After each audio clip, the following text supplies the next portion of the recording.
예, 뭐 진행해 주실 겁니다. 네. 소개 그냥 본인 직접 하시죠. 제가 해드리는. 아니 그래도 뭔가 이게 이 자리를 만들게 된 아. 취지나 이런 걸 좀 얘기를 해주셔야. 저 오늘 그리고 보니까 저기 외부에서도 오셨는데, 이게 저희 이제 온라인으로 들어오셨네요. 한우 위원장님 들어오셨네요. 잘 들리시죠? 한우 위원장님 마이크 꺼져 있습니다. 예, 그냥 마이크 켜지 마시고 듣기만 하세요. 저희가 이제 간부 이제 노동조합 활동하면서 이제 자꾸 실무 위주로만 하게 되거든요. 그러다 보니까 이제 좀 교육, 좀 전반적인 실무적인 게 떠나서 전반적인 교육이 좀 필요하다고 옛날부터 생각을 했는데 계속 못 하다가 하여튼 여차치에서 일단 저희 지부에서 이제 한 달에 한 번 정도씩 좀 하기로 했어요. 하기로 했고, 그 강사님은 이제 그 몸짓 선언이라고 율동하시고 하셨는데 이제 강의도 많이 하시거든요.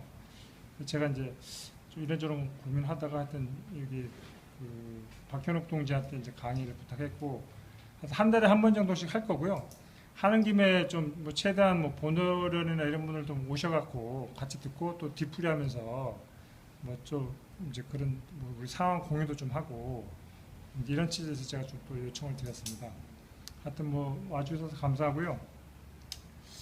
일단 우리 박현욱 동지 여기 지방에서도 지금 우리 김민규 지부장님하고 한은호 AIG 어드바이저 추진위원장님 들어오셨는데 하여튼 뭐 인사생략하겠습니다. 이렇게 좀 잘 보이지도 않고 하니까.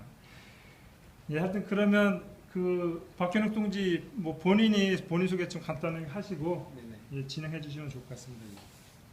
네, 하여튼 인사드리겠습니다. 저는 박수 한번 치. 네.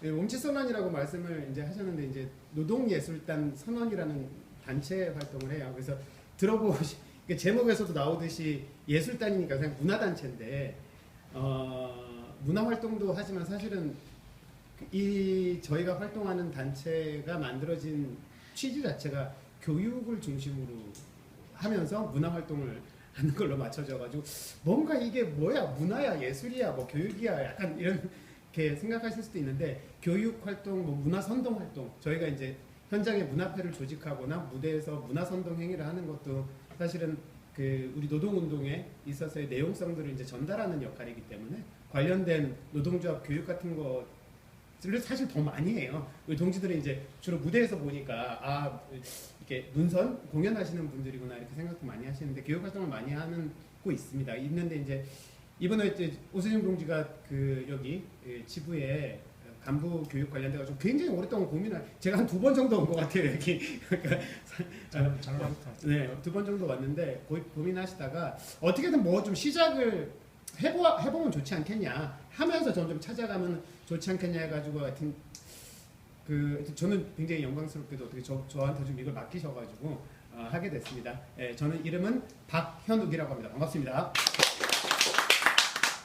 그럼 이제 오늘 시작을 하면 되나요? 예. 네. 오늘은 그러면은 첫날이고 해서 지금 4시 5분인데 한 5시 반 정도까지 이렇게 하면 되지 않을까요? 네. 동지들과 얘기를 좀 많이 하면서 진행을 했으면 좋겠고요. 사실은 오늘 뭐 첫날 어떻게 해서면 좋을까요? 라고 했더니 이제 오세훈 동지는 이거 얘기해도 되죠? 네. 보내주신 주제가 노동조합 간부의 죄송합니다. 제가 그냥 그대로 읽어드릴게요. 노조 간부의 자세와 역할 이렇게 해가지고 노조 간부의 자세는 어때야 되고 역할은 어때야 되는가 요 얘기죠. 네네. 그래서 관련된 것들을 자료로 준비를 좀 했는데 왔더니 PPT가 안 된대요. 안 된다기보다는 좀 상황이 안 좋아서 어쨌든 다음부터는 좀 PPT를 세팅을 해가지고 왜냐면은 교육을 할 때 막 말로 하거나 문서 글로만 보는 것보다 영상, 사진 이런 걸 보는 게 되게 좋거든요. 왜냐하면 노동조합 관련된 얘기를 하다 보면 어쨌든 역사성을 빼놓을 수가 없는데 역사에 대한 얘기는 말로 듣는 것보다 사진, 관련 영상들, 자료를 보면은 훨씬 와닿기 때문에 다음부터는 그렇게 하도록 하고 오늘은 이제 첫날이고 하니까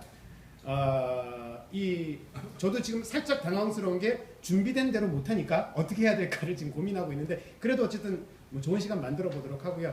첫날이어서 제가 먼저 얘기를 한다기보다는 어쨌든 그 저기 오세훈 동지가 말씀하신 오세훈 지부장님 예, 저 이제 지부장님이라고 할게요. 지부장님이 말씀하신 대로 노동조합 간부로서 내가 어찌하든 노동조합 간부도 하고 뭐 지회장 뭐 부지회장 뭐 이렇게 역할을 맡게 됐는데 사실 우리가 그 전에 뭐 학교에서 노동조합 간부는 이래야 돼 뭐 이러고 수업 시간에 배우고 뭐 수능 문제 나오고 뭐 이런 적이 없었잖아요. 그래서 이제 나도 처음 해보는데 나보고 간부래니 간부를 맡으면 조합원들도 간부를 쳐다보잖아요. 뭔가 있겠지. 그런 왜 예전에 그런 말 있잖아요. 나도 애인데 애가 부모가 됐다고 뭐 이런 얘기하는 것처럼 약간 그런 심정이 있지 않을까라는 생각이 들어서 그런 좀 답답함들 뭐 그런 것들에 대해서 동지들하고 얘기를 좀 나누고 무슨 얘기를 했으면 좋겠는지 동지들한테 먼저 얘기를 좀 들으면서 그런 걸 가지고 자연스럽게 그냥 좀 약간 오늘은 좀 대화 나누듯이 이렇게 진행을 하는 게 좋지 않을까 싶어요. 어차피 관리 준비된 교육도 못하고 그래서 좀 동지들이 적극적으로 난 이런 게 여기서는 좀 허심탄회하게 사람 이렇게 많지 않으니까 이게 소규모로 하는 게 그게 좋아요. 여럿이 막 50명, 100명 있으면 그래도 간부인데 말 못하는 것도 있고 한데 여기는 이제 소규모니까 진짜 평상시에 좀 궁금했는데 어디 물어보기도 그렇고 고민하고 곤란했던 것들을 좀 얘기를 해가지고 그런 것들을 여기서 좀 얘기를 좀 나누면서 풀 수 있으면 해결할 수 있으면 좋고 해결이 좀 안 되더라도 고민을 같이 나누는 수준으로라도 얘기를 해보면 좋을 것 같아요. 그래서 어떠신지 동지들이 혹시 그 뭐 나는 평상시 이런 게 고민이 안 돼 이런 데서 이런 얘기 좀 해봤으면 좋겠다 하시는 게 있으신가요? 없어요? 일단 네네. 일단 저 PPT는 안 띄우더라도 네. 준비해 오신 그 결국에 있을 거 아니에요. 네네네. 보면서 그냥 이렇게 쭉 강의안을 진행해 주시다가 네. 뭐 중간중간에 제가 질의하고 하는 게 제가요? 네, 그게 적절하지 않을까 싶은데 왜냐하면 갑자기 뭐 질문하는 것도 그렇고 네, 낯설어요. 갑자기 하니까 네. 그럼에도 불구하고 뭐 아까 말씀하시기를 처음에 네. 그 PPT 얘기하시면서 역사 얘기를 먼저 안 할 수 없다 그러셨는데 늘 하겠죠. 그거는 어느 순간에도 역사와는 연관이 돼 있으니까 무슨 주제든 그러니까 역사라면 아무래도 그 노조의 뭐 그렇죠. 작게는 뭐 이렇게 보험설계사 또는 뭐 이렇게 비정규직 크게 보면 노동조합 자체에 대한 부분을 말씀하시려고 했던 게 아닌가. 네, 그것도 영상으로. 포함되겠죠. 그래서 그 부분을 살짝 언급하시면서 좀 이렇게 릴렉스 하시면서 진행을 쭉쭉쭉쭉 하시는 게 어떨까. 알겠습니다. 네. 그리고요 또뭐 혹시 그럼에도 불구하고 난 이 얘기 좀 해봤으면 좋겠다고 하시거나 없으신가요? 말문이 터지면 이제 막 나와요. 말문이 터지면 말문이 터질 수 있게 하시는 게 강사님의 역할이라고 네. 생각합니다. 알겠습니다. 그러면은 일단 뭐 자료를 보고 한다기보다는 어쨌든 우리가 오늘 좀 할 얘기가 노동조합 그리고 노동조합에서의 간부는 또 어떤 사람들이어야 하는가에 대한 얘기이기 때문에 제일 먼저 노동조합에 대한 얘기를 좀 먼저 해야 되겠죠, 그죠? 그래서 이제 노동조합이라고 하면은 뭐 예를 들면 주변에서 뭐 자녀분들도 계실 수 있고 그냥 아빠가 노동조합 하는데 노동조합이 뭐야? 라고 물어보면 대체로 뭐라고 대답을 하시나요? 노동조합이 뭐야? 물어보기 전에 그 사람들이 뭐라 하냐면 왜 그렇게 맨날 시위하고 다녀? 이래요. 시위에 우리를 시위꾼으로 알고 대목꾼으로 알고 네네. 사회 악이라고 알고 그렇죠. 그걸 쓰고 그 짓을 언제까지 할 거야? 그 짓을 아직 안 끝났어? 너만 왜 그러니? 이런 너무하네, 왜 그러니? 비하 발언들을 굉장히 하죠. 노동조합을 굉장히 좀 사회 악이라든가 안 좋게 바라보는 주변의 그냥 시선들. 특히 이제 우리는 여성 조직인데 왜 그렇게 혼자만 그렇게 해야 돼? 라던가 여자들은 화장실도 같이 가잖아요. 여자들은 혼자 안 다니잖아요. 꼭 뭔가 있어야 돼 이유가. 혼자 가면은 이상한 애 취급을 해요. 네네. 그래서 그냥 쉽게 해서 노동조합이 뭔지도 모르니까 네네. 그런 말을 한 거죠. 네. 어머 잠시만요. 알았어요? 대체적으로 노동조합이라고 하면은 주변에서 긍정적으로 노동조합 하는 동지들끼리 말고 노동조합 활동을 하지 않는 사회적인 보편적인 생각들에 있어서 노동조합을 긍정적으로 보는 경우가 많은가요? 아니면 부정적으로 보는 경우가 많은가요? 부정적으로 보는 게 많죠. 특히 예를 들면 우리 아직도 뒤에 있는 언니는 우리가 빨갱이라고 그런 얘기를 하시질 않나. 내가 어이가 없어서. 요즘 빨갱이 참 많이 하죠. 네, 그 얘기를 하더라고요. 그래서 언니 세상이 어떤 세상인데 우리가 내가 그래서 빨갱이로 보여? 그랬더니 너는 아니고 우리 동식들도 다 그래. 예, 그렇게 얘기했습니다. 그런 얘기 들으면 어떠세요? 어이가 없습니다. 어이가 없다. 참 답답해요. 이게 그 현실을 왜 특히 이게 보험 설계사들이 특히 뭐 하냐면 가스라이팅을 많이 당해요. 30년 동안. 지점장이 이거 해, 뭐 해, 이건 이렇게 해야 돼, 막 그런 거 하다가 요번에 저희가 금융 서비스로 바뀌면서 이게 그 수수료에 그 내려진 거 막 그런 거를 열심히 얘기하니까 그제서 어머 그랬어, 몰랐어 이런 거 너무 맨날 그 위에서 하라는 대로만 하는 사람들이다 보니까 이게 변화가 되는 거를 두려워합니다. 위에서 하라는 대로만 하는. 네, 진짜 두려워요.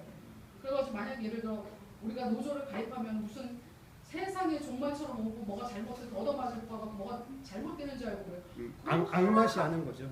아무 상관도 없고 노조 협의 나가지고 이렇게 굴러가게 잘 하면 돼. 우선 이렇게 어쩌다 한번 투쟁하면 그때 한번 나와서 해주면 돼. 또 많은 걸 강요하지도 않아. 제 발음 생각이 똑같은 데서 말을 다. 예. 그런데도 불구하고 이렇게 막 저번에 크게 막 해가지고 나가서 뭐 하잖아요. 집회, 바깥에 집회 집회. 같은 거 하면은 거기 나가면은 아주 사회 악처럼 말을 해요. 아직도 이 160대가 넘다 보니까 그런 생각들을 많이 하죠 진짜. 그래서 그렇죠. 또 혹시 다른 나는 아니던데 내 주변에서 노동조합 한다 그러니까 전부 다 막 우와 하고 우르르 보던데 이런 거 혹시 계시죠? 그렇죠. 예를 들면 저기 제가 옛날에 다니던 회사가 네오페르를 예. 였거든요. 네네. 그래가지고 거기에 다니던 동료들은 그 버릇 아직도 못 버리고 하니 이런 얘기입니다. 그 버릇이라는 게 뭘까요? 덤비는 거, 막 이렇게 그렇죠. 사회 악의 역할을 하는 거. 하지 말라고 그러더라고요. 네. 이게 저도 정확하게 기억이 안 나는데 제가 언제 한번 그 보도된 걸 봤는데 한국 사람들 그냥 길거리 지나가는 사람들 아무나 붙잡고 노동조합에 대해서 생각이 긍정적이세요, 부정적이세요라고 물어보면은 80% 가량이 부정적이라고 대답한대요.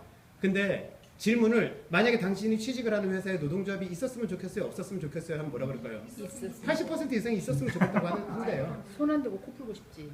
그러니까 이게 노동조합이 이런 일이 왜 벌어질까요? 그럼 이 얘기부터 해볼게요. 이런 일이 왜 벌어질까? 여기 좀 되겠죠? 일어서도 되죠? 이거 나오나요? 네. 앉으나 서나. 네. 아니, 저 화면 때문에 그래도 노동조합이라고 하면 대체로 이걸 우리가 그냥 일반적으로 여론이라고 할게요. 여론적으로 보면은 보편적인 생각들이 노동조합에 대해서 부정적이다, 긍정적이진 않다. 이거를 왜 이런 일이 벌어지냐라고 질문을 만약에 한다면 한번 한마디로 그냥 얘기를 하자면 요거를 한번 읽어볼게요. 시작. 지배 뭐라고 쓸까요? 지배 이데올로기. 네. 지배 이데올로기라고 하죠. 이게 뭘까요? 지배 이데올로기. 이데올로기라는 거는 굳이 한국말로 해석을 하면 어떤 사상, 신념, 기타 등등 나의 이제 그 가치관 이런 것들을 보통 이데올로기라고 하잖아요. 네. 근데 이제 이 앞에 지배 이데올로기라는 게 붙어요. 이게 뭔 말일까요? 그렇죠, 맞아요. 지배 계층이라고 하셨는데 정확하게는 지배 계급, 지배 계급의 이데올로기다라고 얘기를 하죠. 지배 계급의 이데올로기. 쉽게 말하면 지금 우리 사는 사회는 무슨 사회라고 그래요? 우리 사회 시스템은 무슨 체제라고 하죠? 민주주의, 자본주의. 그렇죠. 민주주의, 자본주의 이렇게 얘기를 하죠. 네, 우리가 사는 그 사회 자체가 자본주의 시스템이에요. 근데 자본주의라는 시스템이라고 했을 때 쉽게 말해가지고 어쨌든 노동주의는 아니잖아요. 자본주의잖아요. 우리가 여러분들이 알고 있는 사측이라고 부르는 사람들, 이런 사람들을 뭐라 그래요? 자본가라고 얘기를 하죠. 그렇죠. 그러니까 자본주의라는 건 일단 기본적으로 누가 센다는 거예요. 사용자라고 우리가 얘기하는 자본가들이 세요. 세니까 그들이 지배자들이 되는 거죠. 그렇죠? 그래서 지배 계급의 이데올로기라는 건 자본주의 사회에서는 자본가 계급의 이데올로기예요. 쉽게 말하면. 무슨 말이냐면 우리 사회에서 권력을 가지고 있고 힘을 가진 자들이 그 사회 사람들의 대부분의 생각을 지배해요. 이거를 그 유명한 우리가 이제 우리가 이제 노동조합에서 간부 교육을 하거나 학습을 하게 되면 반드시 알아야 될 철학자가 한 명 나오는데 내가 누구 얘기할 것 같아요? 막스? 그렇죠. 너무 잘하시네. 잘하시네요. 막스 베버 말고 맨날 헷갈리네. 막스 베버 말고 다른 막스 있어요. 막스라고 하죠. 자본론을 쓰고 만약에 우리가 교육이 계속 진행되면 저는 뭐 자본론도 한번 쭉 처음부터 끝까지 같이 공부를 해봐도 좋겠다 싶은데 막스라고 한 사람 중에 그 막스라는 유명한 철학자가 독일 철학자죠. 했던 말 중에 유명한 말이 뭐냐면은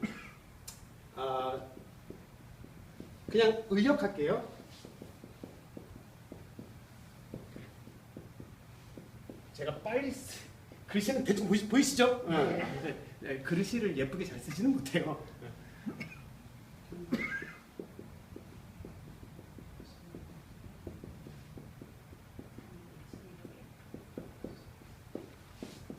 칼 막스인데 한번 읽어볼게요. 시작. 당대 지배적 이데올로기는 지배의 이데올로기. 그러니까 당대의 지배적 이데올로기라고 하는 말은 무슨 말이냐면 그 어떤 시대가 있을 거 아니에요. 중세면 중세 시대, 고대 노예제면 노예제 시대, 조선 시대 이렇게 있잖아요. 그러니까 이 당대의 지배적 이데올로기라는 건 보편적으로 사람들이 그렇다라고 생각하는 거예요. 이걸 다 두 글자로 하면 보통 여론이라고도 할 수 있겠죠.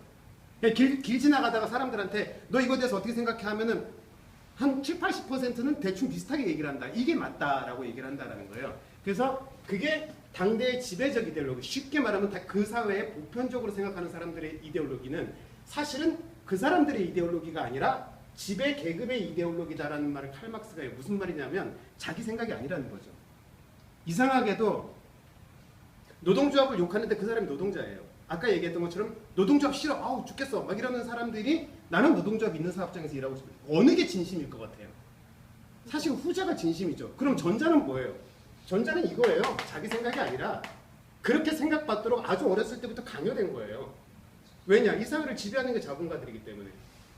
그래서 노동조합은 자본에 맞서서 싸우는 곳이 노동조합이기 때문에 진짜로 노동조합에서 중요한 게 이 지배 이데올로기에 맞서서 싸우는 거예요. 쉽게 말하면 노동조합 간부를 한다, 제대로 민주적인 노동조합 간부를 한다라는 건 욕먹을 생각해야 된다는 거죠. 그거에 맞서 싸워야 된다는 거죠. 대체로 그러면 뭐 그렇게 생각하는 게 옳으냐 그르냐 이런 거를 떠나서 이게 자본주의만 그런 게 아니죠. 여러분들 뭐 당대라 그랬잖아요. 지금이 자본주의니까 여기서 지배계급의 이데올로기라는 건 그 당대의 지배계급인 자본가를 의미하겠지만 사실은 자본주의 이전 역사에도 그랬다는 거죠. 보통 이제 우리가 역사 발전에 우리가 이제 노동조합에서 이제 교육이나 이런 우리 역사 교육을 하게 되면 제일 많이 하는 얘기들이 그런 거 있잖아요. 역사 발전 뭐 5단계론 이렇게도 얘기하는데 역사가 어떻게 발전해 왔느냐라고 얘기를 하게 되면 처음에는 뭐 원시공산제, 있다가 그 다음에 이 세상이 끝나고 고대 노예제, 노예제 시대. 우리 영화 같은 데 보면 많잖아요. 뭐 그리스, 로마. 그 다음에 이 노예제가 끝나고 뭐가 와요? 기사들이 막 봉건제, 중세, 봉건제라고 하죠. 그 다음에 여기 봉건제 무너지고 뭐가 와요? 우리가 사는 자본주의가 오죠. 그렇죠. 일단 아직은 4단계예요. 근데 아까 5단계라 그랬으니까 일단은 4단계까지만 얘기를 할게요. 네. 이렇게 오는데 자본주의뿐만이 아니고 원시공산제는 계급 지배가 없는 사회였으니까 지배계급이라는 게 따로 존재하지 않고 그 앞에도 마찬가지로 똑같다라는 거예요. 이게 보면은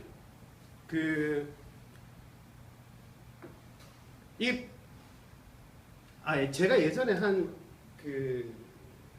제 친구가 한 명 있었는데 서비스 업종에서 일했어요. 서비스 업종에서 일했는데 서비스가 이제 호텔 이런 데서 일하는데 이 친구가 하는 말이 뭐냐면은 자기는 아무 잘못도 안 했는데 그 고객이 호텔을 걸어가다가 자기가 그냥 헛발질 해가지고 발을 잘못 뛰어서 자기가 넘어지면 가가지고 내가 잘못했다고 죄송합니다라고 해야 된다는 거예요.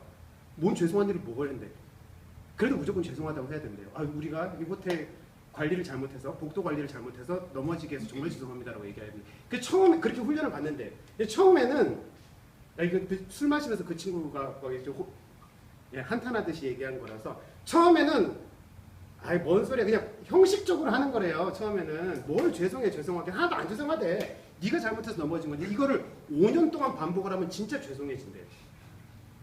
정말 잘못한 생각이 든대. 그러니까 굉장히 무서운 거죠. 근데 예를 들면 뭐 우리가 동번제 같은 어려운 얘기보다는 좀 우리가 사극 같은 거 보면 조선시대 이렇게 보면 어떻게 해요? 그때 계급 있잖아요. 우리 신분이라는 게 있잖아요. 그러면은 상놈이라고 상놈이 쌍놈 욕이 아니고 쌍놈이란 욕이 아니고 계급 신분으로서 이제 천민 이런 신분은 자기가 잘못한 게 없어도 무조건 자기 잘못이어야 되고 뭐 이렇게 되잖아요. 근데 이게 스스로들이 이제 나중에 가게 되면 정말 내가 나를 그렇게 생각하게 만든다는 거죠. 되게 무서운 거죠. 다른 얘기를 하나 하면은 제가 만든 노래 중에 혹시 그 진짜 사장이 나와라라는 노래 아세요? 네, 저걸 진짜 진짜 사장이 나와, 네, 그 제가 만든 노래입니다. 네, 제가 만든 노래인데 원래 그 노래가 진짜 사장이 나와라 2예요. 2. 1이 있는데 1은 뭐 때문에 만들었냐면 인천공항 비정규직 동지들 네. 투쟁으로 만들었어요. 예, 예. 인천공항 비정 그게 1이에요. 그러니까 그 노래는 1은 잘 안 들어보셨는데 어떻게 되냐면 진짜 사장이 나와라. 그러니까 인천공항 사장 나와라 뭐 이런 멜로디. 이걸 듣고 다른 이제 간접고용 동지들이 여기는 특수고용. 안 그래도 그렇죠? 오늘 아침에 그 생각했어요. 네. 우리 것도 노래를 하나 만들어달라고. 아, 좋죠. 근데 다른 이제 그 민주노총에서 이게 간접고용 노동자들의 투쟁으로 전체로 썼으면 좋겠다라고 하는데 전체로 이걸 쓸 수는 없잖아요. 인천공항 얘기가 막 나오니까. 그래서 그 노래를 하나 만들자라고 해서 만들어진 게 2예요. 그게 여러분들이 부르는 진짜 사장 이 노래를 만들었는데 이 얘기를 왜 했냐면 상놈 얘기하다가 이 표현이 그렇게 연결되면 안 됩니다. 일단 살짝 한번 지우고 그 문재인 정권 때 초기에 그 굉장히 시끄러웠던 게 흔히 인국공 사태? 이게 사태라는 표현을 좀 붙이긴 싫지만 어쨌든 인국공 사건이라고 되게 시끄러웠잖아요. 인천국제공항. 거기에 이제 문재인 정권이 처음에 들었을 때 비정규직의 눈물을 닦아주겠다니 뭐 이러면서 들어섰잖아요. 그러면서 제일 먼저 갔던 데가 인천공항이었단 말이에요. 네, 인천공항은 아시다시피 거의 대부분이 비정규직으로 이루어진 네, 일을 하고 있기 때문에 그래서 그것 때문에 그 주변에서 하여튼 공공부문, 공사 이런데 정규직이 그냥 아무나 되는 거냐 뭐 이러면서 오히려 비정규직을 정규직화하겠다는 게 엄청난 소위 말하는 반발이라는 게 일어났다는 거죠. 근데 아무튼 그때 그 전 얘기예요. 그 진짜 사장이 나와라 이 노래를 만들면 그 전인데 좀 깜짝 놀랄 일이 한 번 있었어요. 그 인천공항 그 지부 동지들하고 이제 우리 노래를 하나 만들자 투쟁하면서 우리 노래를 계속 반복하면 효과가 좋잖아요. 그래가지고 제일 핵심이 뭐냐? 진짜 사장 나와야지. 인천공항 사장 나와서 직접 교섭해야지. 지금 노조법 2, 3조 얘기하듯이 원청 사용자성을 이제 인정받고 그 다음 단계가 이제 정규직화 돼야 되고 이렇기 때문에 좋다. 그래서 만들자 해서 제목이 진짜 사장이 나와라 해가지고 노래를 막 하여튼 고민해가지고 막 만들었어요. 그래서 가서 간부들하고 이렇게 불렀는데 좋대 노래가. 드디어 처음으로 조합원들이 쫙 모였어요. 이제 공항 시설 관리, 특히 환경미화 이쪽에 하시는 동지들하고 쫙 모여가지고 다 가가지고 드디어 우리 인천공항 비정규직의 노래가 나왔습니다. 와 기쁘지 않습니까? 해가지고 자 그럼 불러야 되잖아 우리 조합원들이. 네. 자 한번 배워보겠습니다. 그래서 진짜 사장이 나와라 했는데 어땠는지 줄 알아요? 그럼 사람들이 와 진짜 이렇게 할 거라고 난 생각했어. 아니에요, 안 불러. 조용해요. 완전 조용하지 않으면 굉장히 당황하셨어요. 그들도 안 해요. 아니 사장님한테 사장이라고 해도 돼? 반말. 그러니까 뭐냐면 소칭 자체. 그러니까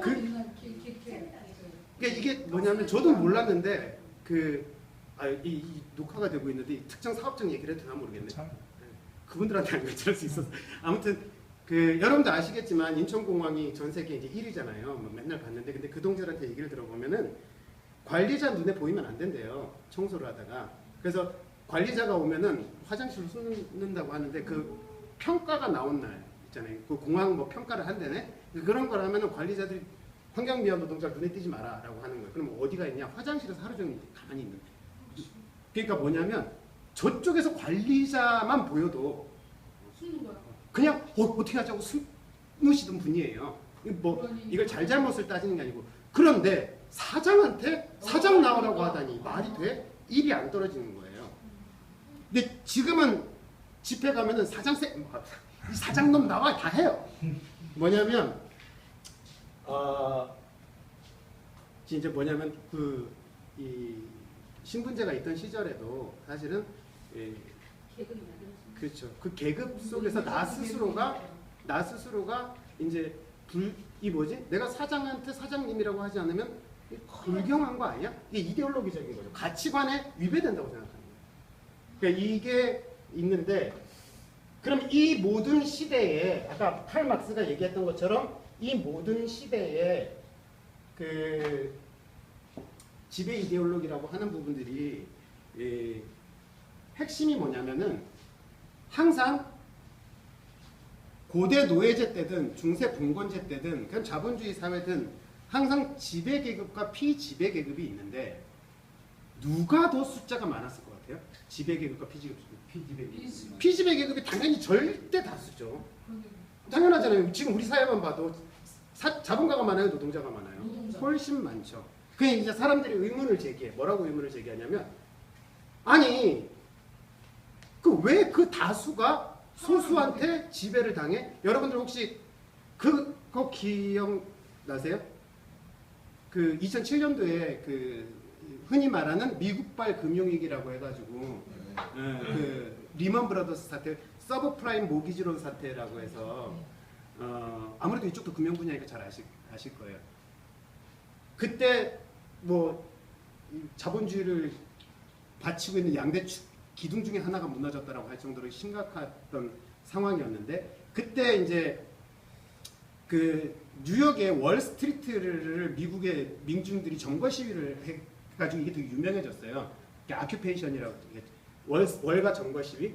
이제 이들이 얘기했던 건 이제 뭐 쉽게 말해가지고 공적 자금 들여가지고 그런 부패한 자본들 살리지 마라 뭐 이런 것들 우리 세금 그렇게 쓰지 마라 하면서 했는데 이 사람들이 외쳐가지고 되게 유명했던 구호가 있어요. 그 한국에서도 그 구호를 꽤나 외쳤어.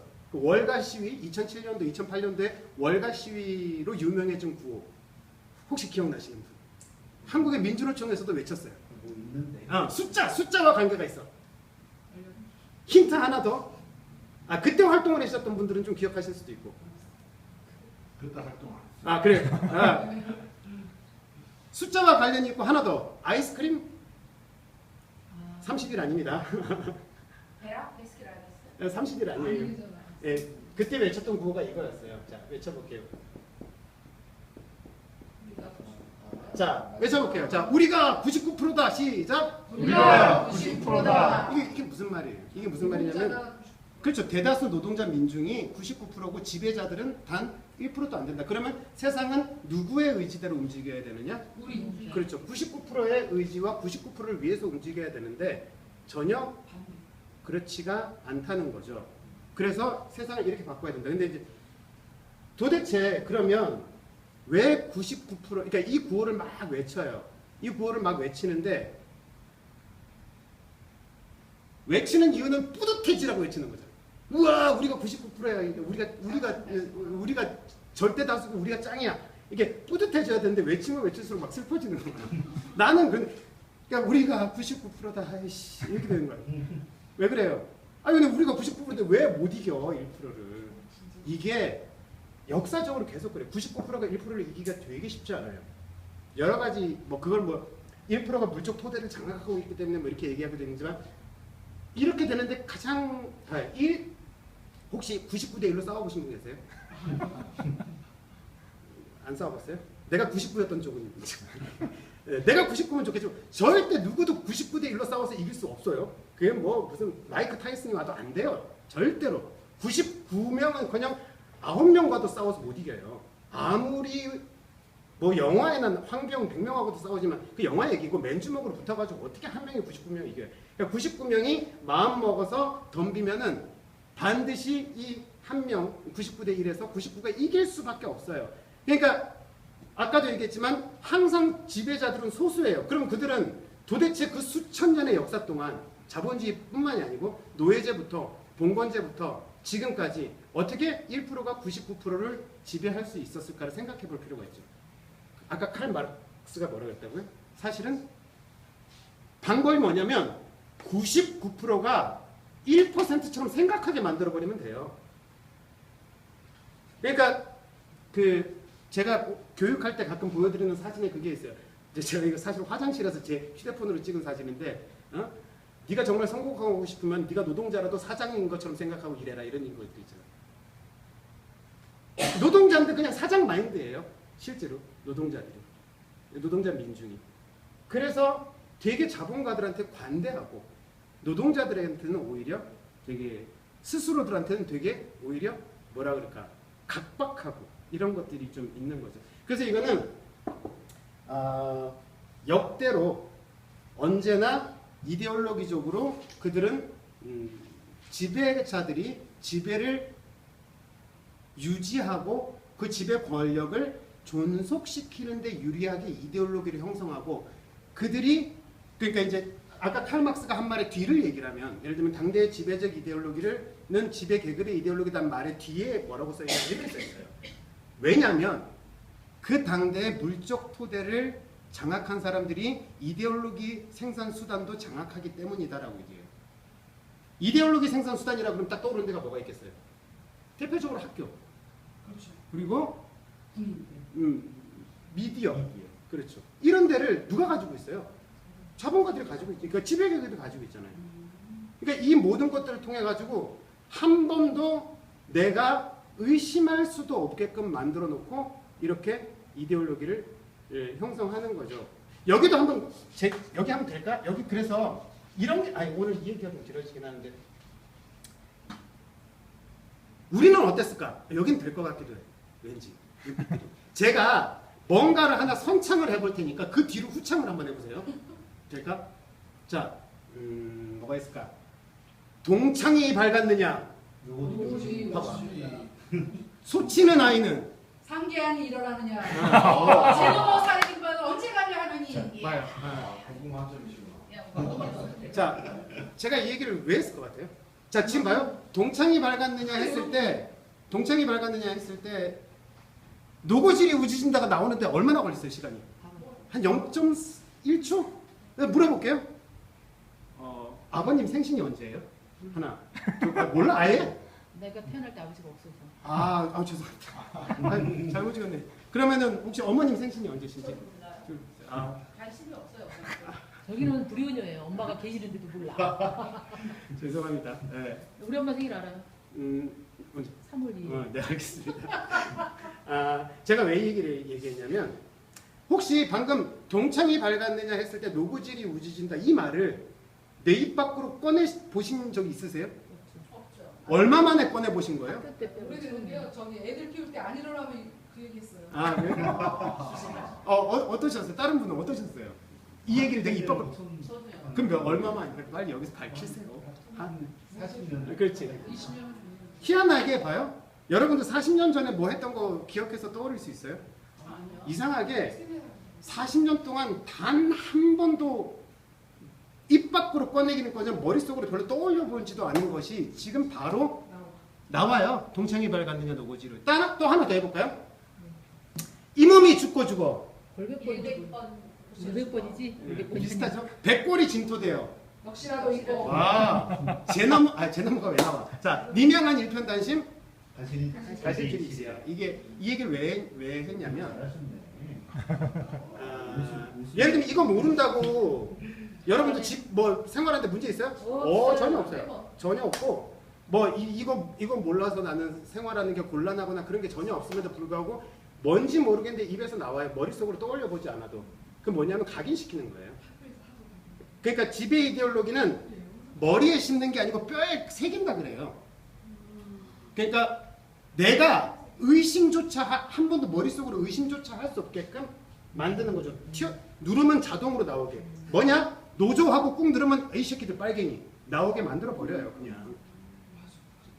그게 거부되기가 쉽지 않죠. 한 번도 노조라는 거 좋잖아, 왜? 라고 다시 한번 생각해 볼 기회를 한 번도 받은 적이 없어요. 그런 사람들이 당연하게 그렇게 얘기하는 거죠. 노동조합은 당연히 그러한 지배 이데올로기와 맞서 싸우는 조직이죠. 그리고 그 맞서 싸우는 조직으로서 노동조합이 민주노조가 성장하면서 그런 인식들이 더 많이 변화가 되고 있는 거죠. 우리 역사에 대한 인식들도 시대에 따라서 많이 바뀌고 있잖아요. 지금 윤석열 정권이 그 역사에 대한 인식을 계속 다시 자기들이 좋은 쪽으로 뒤집어 놓으려고 하잖아요. 뭐 최근에 얘기되고 있는 홍범도 장군의 흉상을 치운다더니 뭐 이런 식으로 하는 거죠. 뭐 자, 여러분들 홍범도 장군의 흉상을 치우는 문제가 우리하고 관계가 있을까요? 사실은 네? 모르죠. 엄청 관계가 있죠. 왜 그러겠어요? 홍범도 장군의 흉상을 치워야 된다고 그들이 근거로 얘기하는 게 뭐예요? 공산주의를 얘기하는 그렇죠. 거죠. 소련 공산당에 입당한 전력이 있다라고 얘기죠. 근데 소련의 공산당이 라고 불리는 우리 그냥 쉽게 말해서 우리가 이제 레닌 볼셰비키라고 불리는 이 집단이 어떤 집단이었어요? 어떤 집단이냐면 노동자들이 혁명해서 국가를 장악한 집단이에요. 그러니까 뭐예요? 홍범도 장군을 인정한다는 건 노동자들의 권력을 인정하겠다라는 이런 거예요. 말로 뭐 공산주의 어쩌고 이렇게 얘기를 하지만 당연히 우리하고 관계가 있죠. 왜냐면은 노동자들이 자기 지금 윤석열 들어서자마자 뭐예요? 화물연대 박살내고 건설노동조합 죽이고 그걸 통해서 자신들의 권력을 유지하려고 하니까 이런 것들이 다 이데올로기적으로 완성이 돼야 되는 거예요. 그러니까 노동자는 자랑스럽고 뭐 이런 것들은 형식적으로는 얘기하지만 본질적으로는 전혀 얘기하지 않죠. 이번에 누구더라? 누구였지? 지금 정부 여당 정치인 중에 한 명이 뭐라 그랬더라? 정부 여당 정치인 중에 한 명인데 제가 지금 누군지 기억이 안 나요. 찾아봐야 되겠는데 그 전교조가 아니고 교사들이 이번에 20만 명 뭐 이렇게 집회를 했잖아요. 그때 정부 여당 관계자였는데 장관이었나 누군가가 뭐라 그랬냐면은 교사들이 왜 스스로를 근로자로 전락시키냐라고 그런 말을 해. 그게 뭐냐면 뼛속 깊이 그게 있는 거예요. 노동자라는 건 말하자면 비하에 낮은 대상. 아무리 겉으로 아니라고 얘기하더라도 그렇게 깔려 있는 거죠. 근데 왜 이런 일이 벌어졌을까요? 왜 이런 일이 벌어졌냐면 아까도 얘기했지만 그 1%라고 하는 지배계급은 항상 두려워요. 99%가 화나면 절대 못 이긴다는 걸 알잖아요. 알기 때문에 그들은 두 가지 방법을 쓰겠죠. 하나는 뭐냐? 너희들과 우리는 적이 아니야 라고 해야 돼요. 또 하나는 뭐겠어요? 또 하나는 너희들은 능력이 없고 저열하니까 우리들의 말을 들어야 돼. 가 되겠죠. 이러한 두 가지 이데올로기들을 막 이제 종합해서 너희들은 아무것도 모르고 우리가 위대하니까 너희들이 잘 살고 싶으면 우리들의 말을 들어라. 좀 가슴 아픈 얘기지만 개돼지 얘기 잘 아시잖아요. 민중은 개돼지면. 그것과 함께 또 하나는 뭐냐? 너희들은 우리는 적이 아니야. 우리는 친구야. 그래서 뭐예요? 바로 노사는 뭐라고요? 가족입니다. 라고 얘기를 하잖아요. 맞아요? 다들 왜 대답들 안 하셔? 노사는 한 가족이다! 이렇게 얘기를 하잖아. 가족끼리 왜 싸워? 이렇게. 맨날, 회사는 여러분을 가족같이 생각합니다. 뭐 이렇게 얘기를 하죠. 다들 표정들이 별로 안 좋으시죠. 한가족 이데올로기라는 게 뭐겠어요? 여러분들 영화 보면은 영화나 드라마가 옛날에 드라마 중에 그 뭐지? 시네라 차인표 나오는 드라마 있었잖아요. 여기는 알 것 같아서 이제 얘기를 하는데 별은 내 가슴에 띠리리라 거기도 뭐예요? 이상하게 사장이 노동자를 사랑해요. 한 가족이 돼요. 그런 일이 현실에서 벌어지나요? 절대 안 벌어집니다. 안 벌어지는데 자꾸 가족이라고 하잖아요. 왜냐? 만약에 노동자들이 너희들은 지배계급이고 우리는 피지배계급이다. 그럼 뭐예요? 그 관계는 무슨 관계가 되겠어요? 사실은 적대적 관계가 되죠. 싸우는 관계가 되는 거예요. 그럼 싸워야 되겠네. 싸우자고 덤비면 얘네가 이길 수 있어요? 없어요? 절대로 못 이겨요. 99%가 덤비는데 어떻게 이겨? 못 이기기 때문에 이들은 항상 두렵죠. 99%가 생각이 머리가 어떻게 돼가지고 우리한테 덤비면 우리는 못 이긴다. 이걸 알기 때문에 반드시 뭐라? 저들의 생각, 머리를 뼛속까지 지배해야 된다고 만들어진 게 지배 이데올로기 아주 오래됐죠. 그리고 그 지배 이데올로기가 파열구가 날 때마다 어떤 일이 벌어지냐? 역사적으로 혁명이 일어나요. 봉건제가 무너진 것도 그 지배 이데올로기의 파열구가 났기 때문이잖아요. 그렇죠? 그리고 자본주의가 먹고 만약에 자본주의가 어떤 형태로든 뭐 그렇게 된다면 그 자본주의라는 지배 이데올로기의 파열구가 날 때 아마 이런 일이 벌어질 겁니다. 그래서 앞서 한 가지 얘기로 너무 오래 얘기를 하긴 했지만 도대체 왜 노동조합 하면 사람들이 그렇게 안 좋게 부르거나 악마적으로 볼까에 대해서 제가 노동조합 간부들한테 좀 하고 싶은 얘기는 뭐냐면 그 숙명이에요. 그러니까 뭐냐면 그러니까 숙명 너무 답답해 내가 왜 그래야 돼 싶으실지 모르겠지만 말씀드리고 싶은 거는 뭐냐면 그렇게 욕하는 게 진짜 그들의 생각이 아니라는 거를 생각해 주시면 좋겠어요. 진짜 그들의 생각이 아니고 그리고 만약에 그렇게 생각하더라도 우리가 활동을 열심히 해서 그 생각을 바꿔 나가야 된다라고 생각을 해 주셨으면 좋겠습니다. 여론이 지나치게 우리 편일 경우는 딱 두 가지예요. 하나는 뭐냐? 정말 우리 사회가 뒤집힐 만큼 혁명의 기운이 올라와 있다. 예를 들면 한국 사회로 따지면 87년 이런 데 이럴 때 분위기처럼 올라와 있을 때는 우리 편이 될 거예요. 우리 민주노총도 그럴 경우 있었어요. 수많은 노동자 민중이 민주노총을 쳐다보던 때도 있어요. 정세 이런 걸 우리가 정세 고양기라고 하죠. 정세가 막 고양되면 이제 오히려 야 조직된 노동자들 이들의 힘을 믿고 싶어 따르고 싶어 이런 분위기가 만들어지는 경우가 있어요. 두 번째는 어떤 경우일까요? 첫 번째는 정세가 고양기가 되면 우리가 그렇게 꾸준히 지키고 싸우고 나간다면 많은 사람들의 여론이 우리 편이 되는 건 당연한 거고 두 번째 경우는 어떤 경우일까요? 정반대겠죠. 자본에 투항하면 자본이 노동조합을 아주 띄워줄 거예요. 훌륭하다고. 너무 성숙하다고 노동조합이. 무서워. 네. 그 두 경우예요. 그러니까 여론이 지배 계급이 노동조합이나 조직된 노동자들을 칭찬한다고 좋은 것도 아니고 그리고 욕하는 거 그럼 우리는 욕먹으니까 잘하고 있어 이것도 아니라는 거죠. 그 두 개가 항상 섞여 있고 너무 그런 것들보다는 우리가 가지고 있는 우리 민주노조의 철학이 무엇인지 지배 이데올로기가 아닌 노동자로서의 철학이 무엇인지를 간부들이 정말 열심히 벼린다고 하잖아요. 갈고 닦아가지고 그 노동조합에서 외치는 구호 중에 많이 외치는 게 있어요. 뭐예요? 우리가 옳다. 그런 구호 안 외쳐보셨어요? 따라해볼게요. 우리가 옳다. 시작. 우리가 옳다. 그렇죠. 그 구호 많이 하잖아요.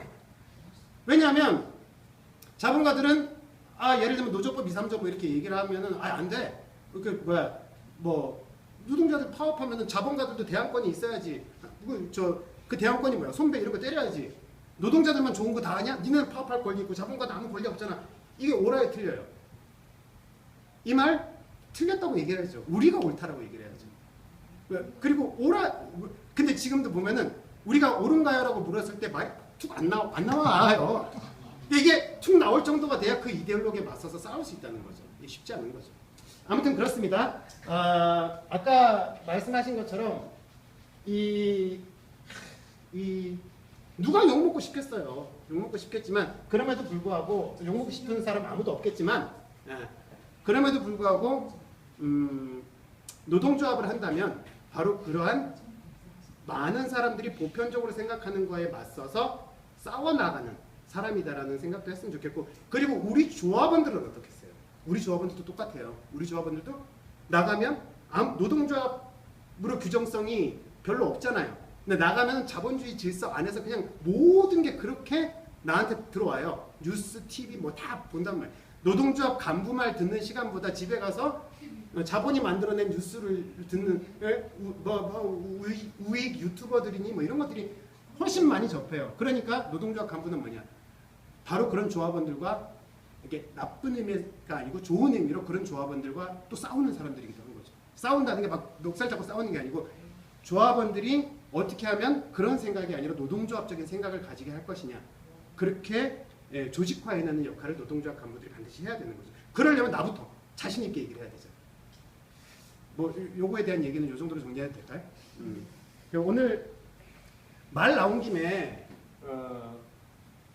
요런 얘기가 돼서 이어서 한번 해볼게요. 이어서 한번 해보면 자 우리가 노동조합 하려면 오늘은 막 그냥 뭐 준비된 것도 없고 하니까 노동조합은 누가 하는 거예요?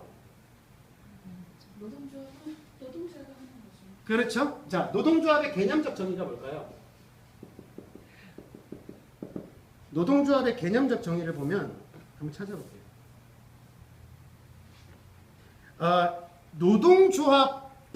노동조합 및 노동관계조정법상에 노동조합을 뭐라고 정의해놨을까요? 근로자의 뭐 진위 항상 그렇죠. 자, 노동자가 주체가 되어 그렇죠. 근로자의 근로자라고 되어 있죠. 자, 볼게요. 근로자가 주체가 되어 자주적으로 단결 어디냐? 자주적으로 단결하고 그리고 근로조건 유지. 제가 죄송합니다. 근로조건 유지 개선 등 이렇게 경제적 사회적 지위 향상, 지위 향상을 위해 만든 단체라고 되어 있어요. 자, 이게 노동조합 법상의 노동조합 개념이에요. 뭐냐? 근로자, 우린 노동자라고 할게요. 근데 근로자가 주체가 되어서 자주적으로 단결을 하고 뭘 해야 되냐? 근로조건의 유지 개선, 더 좋아지게 만들고 경제적 뭐라고요? 사회적 지위를 향상시킨다. 권익을 더 향상시킨다. 노동자 스스로의 권익을. 그렇게 하려고 만든 데가 노동조합이다라고 법상에 쓰여져 있습니다. 근로자란 말 빼고 나쁘지 않죠? 네, 좋아요. 근데 여기 한가 되게 빠져 있어요. 법상에 굳이 안 쓴 거. 자, 여러분들 경제적, 사회적 지위가 향상이 되려면 어떻게 돼야 될까요? 경제적으로 독립이 돼야죠. 그것도 있고 또 경제적 여기에 굳이 안 들어가 있는 말 하나가 있어요. 법상에. 되게 중요한 말인데. 자, 민주노총이 지금 철도노조 파업하잖아요. 민주노총에서 어느 사업장들이 특히 공공부문이 그게 강해요. 파업을 하면 얘네들이 거의 앵무새처럼 하는 말이 있어요. 이 민주노총이 파업을 한다 그러면 불순하다. 한국노총도 계시네. 한국노총도 마찬가지. 불순하다. 왜 불순하다 그래요? 이유가 목적이 뭐라고? 뭐기 때문에? 경제적 손실을 가져오니까 아니 그거 말고. 이거는 경제적 지위 향상을 위해서 하는 거니까 뭐 맞는 건데. 정치적인. 그렇지 맞아요. 꼭 이런 말 해. 정치적이라는 불순한 목적을 띠고 있다. 그래서 뭐냐 노동조합은 경제적, 사회적 지위 향상을 위해서 투쟁을 할 수 있겠지만 정치적인 건 불순한 거다. 정치적인 건 불순한 거다. 또 얘기 나왔네. 정치적인 건 불순한 거라고 생각하세요? 노동자 정치하는 거죠.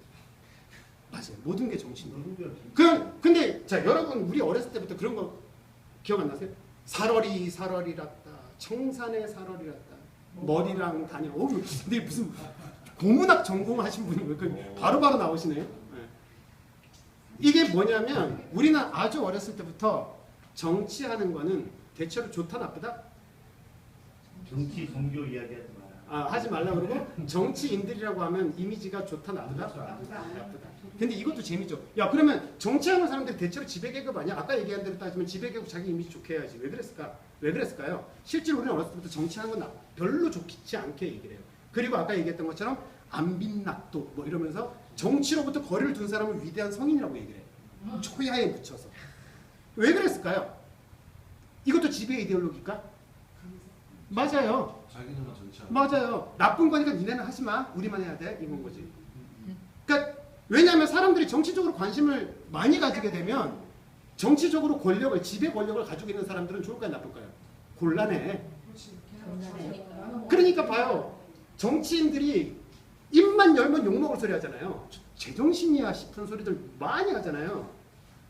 그런 말 있잖아요. 정치인들은 자기 부고 외에는 어떤 형태로든 사람들 입방아에 오르내리면 좋은 거라는 거잖아요. 욕이든 칭찬이든. 진짜 그래요. 그러니까 이들이 내가 하는 말이 욕먹을 짓이냐 아니냐 관심 없어. 내가 얼마나 한 번이라도 언론에 더 타느냐가 중요한 거죠. 그러니까 뭐냐면 나빠도 상관없는 거예요. 사람들이 욕하는 거 아무 상관없어요. 그래, 정치 그래 나쁜 거야, 나쁜 거야. 그러니까 막 아니 솔직히 생각을 해보세요. 최근에 작년인가? 작년에 있었던 일이죠. 아니 어떻게 난리면이 바이든으로 들리냐고. 맞아. 에? 그런 말을 그냥 대놓고 하는 사람들 보면 저 사람들이 사람이야? 정말 와, 이 뭐지? 그렇지. 이 정말 안 창피한가? 안 창피해요, 걔네들은. 응. 상관없다고. 그러니까 권력만 유지하면 돼. 근데 굳이 여기서 정치적이란 말을 뺐어요. 근데 여러분 봐요. 경제적으로, 사회적으로 지위를 향상시키려면 반드시 어때야 돼요? 정치적이어야 돼요. 당연한 얘기잖아. 아니, 경제적, 사회적 경제적 지위 향상을 한다. 관련돼 가지고 그럼 경제적 지위 향상을 한다면 임금 정책을 가지고 얘기를 해야 되는데 뭐 그렇죠. 저 대통령이 뭐라 그래요? 최저임금 없애겠다고 뭐 이런 얘기 하잖아요. 노동부 장관이 뒤에서 그렇게 싹 바꿨나 보죠? 그리고 그렇죠. 뭐 경제적 지위 향상도 마찬가지. 뭐 예를 들면 뭐 예전에 그런 얘기 있었어요. FTA 관련돼 가지고 민주노총이 파업을 들어간 적이 있어요. 그랬을 때 걔네들의 정권에서 그 민주노총 총파업한 거를 불법 파업이라고 규정했단 말이에요. 불법 파업으로 규정하고 많은 사람들을 구속시켰어요. 걔네들이 불법 파업이라고 규정할 때 FTA에 반대하는 거는 뭐라고요? 정치 파업이라는 거예요. 자, 근데 이때 실제로 민주노총이 성명을 낸 게 있어요. 성명을 낸 게 뭐냐면 이거였어요. FTA 반대파하는 파업은 정치 파업이 아니고 경제 파업이다. 왜냐? FTA가 발효되면 노동자들의 모든 생존 조건, 임금 이런 것들에 다 영향을 미친다. 그러니까 FTA에 반대하는 게 왜 정치 파업이냐? 경제 파업이지? 라고 반박을 했어요. 자, FTA는 국가 정책 사업이니까, 정책적인 측면이니까 그럼 FTA 반대하는 건 노조가 정치 파업한 거잖아. 왜 순수하지? 야, 노조는 뭐 해야 된다? 임금, 근로조건 이런 거 개선하려고 니네 회사 내에서 니네들끼리 노사관계에서 싸우는 거는 그래, 그 파업하고 이런 거 인정할게. 한데 왜 사회적인, 왜 정치적인 이슈를 가지고 파업을 해? 라고 얘기하는 거예요. 맞는 말이에요? 틀린 말이에요? 당연히 틀린 말이죠. 그러면 봐요. 민주노총이 이거는 정치 파업이 아니고 경제 파업입니다 라고 하는 말은 맞는 말일까요? 틀린 말일까요? 애매하죠. 틀린 말에 되게 중요한 얘기. 왜 틀린 말에 가깝다고 생각하세요? 정치적인 게 맞는데 정치적인 거 자체를 하기를 스스로 부정을 하고 있으니까. 저는 박수를 쳤습니다. 저는 성명서를 저렇게 썼으면 좋겠어요. 내가 이제 그 당시에 이걸 얘기했던 사람들을 막 비난하거나 그러려는 게 아니고 여러 가지 이제 상황들 때문에 그렇게 얘기할 수도 있겠지만 뭐라고 썼냐면 정치 파업이 아니고 경제 파업입니다라고 말했는데 사실은 두 개는 구분되지 않아요. 경제적인 조건이 정치적인 영역에서 결정되는데 어떻게 두 개가 구분돼? 따라해 볼게요. 이것도 칼막스와 관련된 말이긴 한데 여러분 한번 따라해 볼게요. 정치는 경제의 외연이다. 시작. 정치는 경제의 외연이다. 되게 중요한 말이죠. 모든 정치적이라고 하는 행위는 사실은 어떠한 본질의 외피적 성격이라는 거죠. 그 어떠한 본질이 뭐예요? 먹고 사는 문제, 경제 문제라는 거예요. 그렇기 때문에 외연. 그렇죠. 그러니까 내 실제 몸통은 경제고 그거의 외부적인 포장 형태가 정치라는 거죠. 예를 들면은 그 정치 행위라는 것들이 대부분 보면 다 뭐와 관련돼? 다 먹고 사는 문제와 관련돼 있잖아요. 돈하고 관련된 그렇죠. 예산대죠. 그러니까 어떻게 정치와 경제가 분리되냐고. 분리될 수 없어요. 그러면 민주노총에서는 당연히 경제 파업인가 동시에 정치 파업이다라고 얘기하고 그리고 노동자들이 왜 정치 파업하면 안 되냐라고 이래야 되는 거죠. 사실은 왜 사회적 지위 향상하려면 사회적 지위가 어떻게 향상되는데요? 이거 다 정치잖아요. 사회적 지위가 향상되려면 우리의 뭐 대표들이 뭐 정치에 참여를 다 정치적으로 결정되는 건데 말이 앞뒤가 안 맞는 건데 굳이 노동자들의 파업을 어떻게 해서든 불법화 시키려고 정치적이란 말은 일단 싹 빼놓긴 했어요. 그러나 절대로 이 두 개는 분리되지 않는다는 거예요. 경제 파업이 정치 파업이에요. 그래서 여기 그런 얘기 많이 하잖아요. 기껏 노동자 우리가 임단투 열심히 해가지고 임금 올리면 뭐 하냐고요. 어차피 사회적으로 법이 바뀌고 제도가 바뀌어버려가지고 아무 의미가 없어지면은 소용없는 거 아니야. 예를 들면은 그 전에 최저임금 마구 올려놨다, 마구까지 죄송합니다. 마구란 말 취소할게요. 열심히 투쟁해 찔끔찔끔 최저임금 조금 여러분들 다 아시겠지만 최저임금은 우리하고 상관이 있다 없다? 있어요. 없을 수가 없어요. 이것도 얘기해 볼게요. 자, 제가 임금 교육을 하러 가게 되면은 그 최저임금 받는 사업장이 아닌 사업장의 동지들이 최저임금 우리하고 관계 없어요 라고 얘기 많이 하세요. 진짜일까요? 전혀 그렇지 않습니다. 왜냐하면 여러분들, 그러니까 지금 이 보험 설계사 동지들도 임금 체계가 있을 거예요. 있잖아요. 제가 아는 바가 좀 있긴 하지만 어쨌든 그 보편적인 얘기를 한번 해볼게요. 보편적으로 내가 받는 임금이 대체로 왜 이렇게 책정되느냐 잘 모르잖아요. 네. 근데 그냥 그렇게 책정되지 않거든요. 다 어떤 근거를 가지고 책정이 되는데 그거를 학자들이 하잖아요. 뭐 이 최저임금위원회. 그러면 그게 최저임금위원회에서 결정되는 게 나하고 무슨 상관이야? 상관이 없잖아요. 여러분들이 인투를 들어가 보시면 바로 아실 거예요. 다 뭐냐면 사회적 임금의 기준선이라는 게 정해져요. 그리고 그 기준선이라고 하는 것이 요즘엔 뭐에 맞춰져 있다? 바로 최저임금에 맞춰져 있다는 거예요. 최저임금이 사회적 기준임금이 돼요. 요 기준으로 움직여. 그럼 최저임금이 어느 선에서 결정되느냐가 내 임금의 크기를 결정하는 거예요. 내 인투 들어갔을 때. 사측에서 그럴 거잖아요. 야, 최저임금이 결정된 폭이 요만큼인데 이걸 상회에서 못 준다. 난 주고 싶은데 안 된다라고 얘기하잖아요. 그렇죠. 그러면 우리가 최저임금, 우리의 임투라는 건 최저임금과 무관하지 않고 최저임금 투쟁 우리는 해야 돼. 그러면 또 뭐라 그러겠어요? 이 정치 파업이라고. 니네 왜 임투하고 상관없는 거야? 라고 얘기를 한단 말이에요. 전혀 그렇지 않다는 거예요. 이거를 이제 올가매기 위해서 이런 얘기들 하는데 저는 좀 제발 당당하게 노동조합은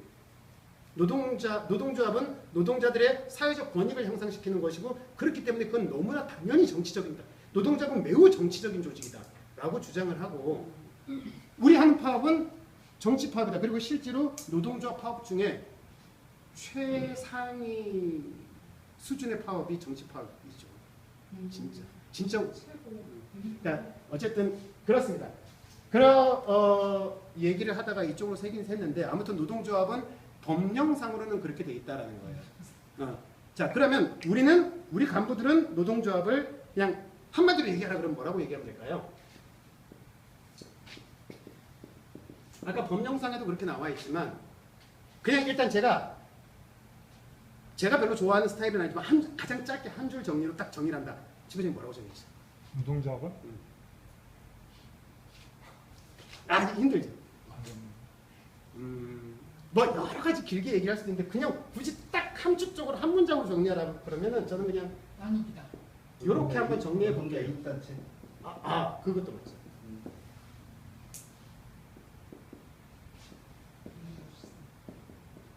아니 제가 글씨 연습 좀 해야 돼요.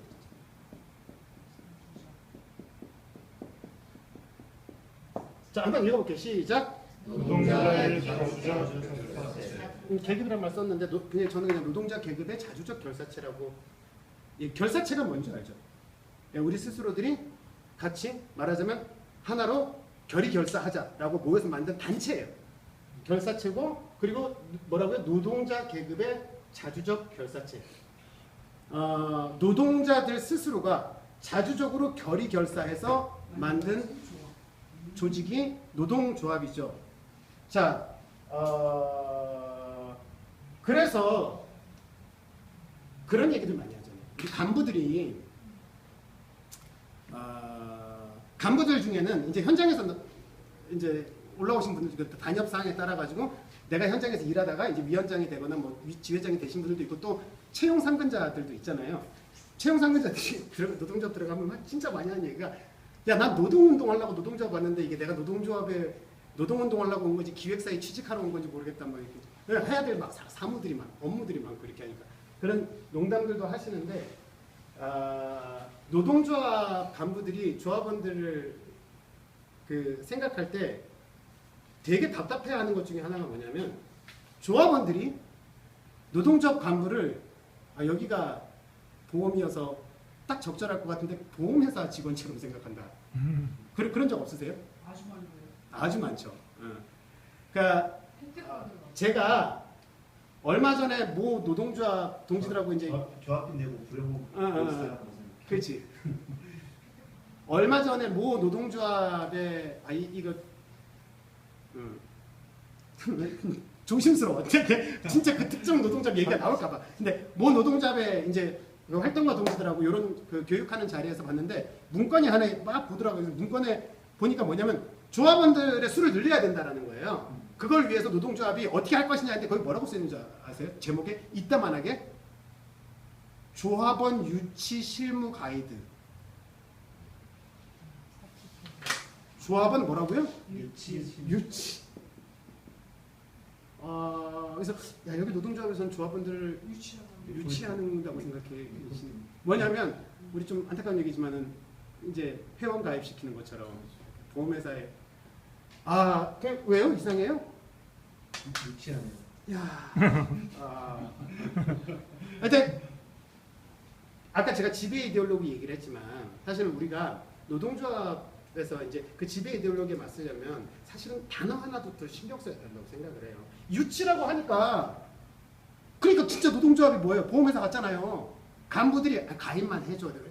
그럼 내가 가입하면은 뭐 이것저것 그럼 조합원들 무슨 생각하냐? 나는 조합비라는 보험료를 냈으니까 뭔가 나한테 혜택이 돌아오는 이런 걸로 생각하는 거고 노동자 간부들은 뭐다? 보험회사 직원이 돼버리는 거야 진짜. 야 내가 조합비 냈는데 너 뭐 안 갖고 와? 임금 몇 프로 인상시켜야지. 근데 노동조합은 그러니까 이런 것들을 보통 이제 우리가 얘기할 때 따라해볼게요. 대리주의 시작.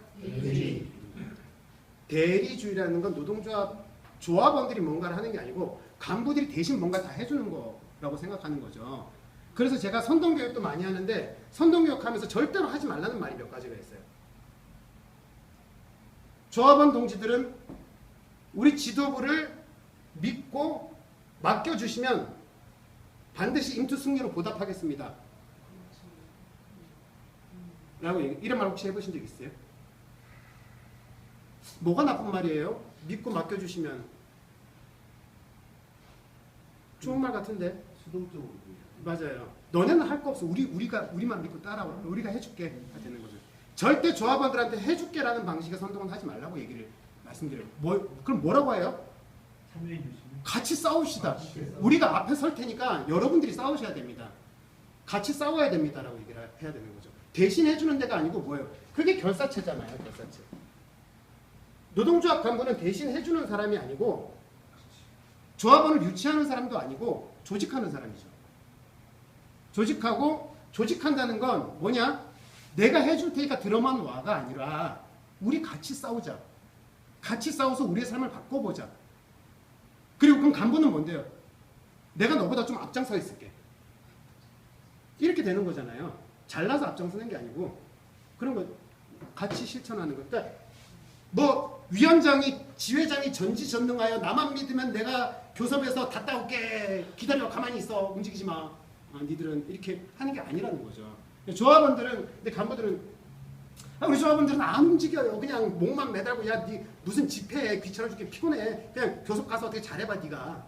이렇게 본다라고 얘기를 하는 거죠. 그래서 그런 동지들한테 오늘 간부에 대한 얘기니까